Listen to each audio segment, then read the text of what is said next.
my expectation is that this doesn't necessarily, I doubt this will trigger Article 5 and that NATO will uniformly agree to sort of go ahead to launch an attack against Russia. I don't think that will happen. I don't think this is going to precipitate World War III. I do think this will lead to more support for Ukraine and increased willingness to perhaps provide Ukraine with certain weaponry that the West has not yet provided, and to further increase support for Ukraine in this conflict. And it may also lead to Belarus being put on notice, or perhaps retaliatory strikes against Belarus if Russian forces did indeed fire missiles from Belarusian territory that landed on NATO territory.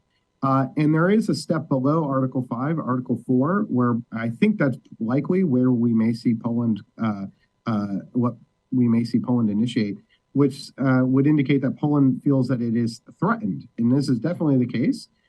If a missile has strayed into Polish territory, if it was not deliberate, then it's hard to describe that as an attack because it wasn't intentional. But Polish sovereignty would still be threatened. Two Polish citizens have been killed. I think we will end up knowing. Will also be technical analysis of the missiles. We can identify whether Ukrainian air defense was fired and then went astray.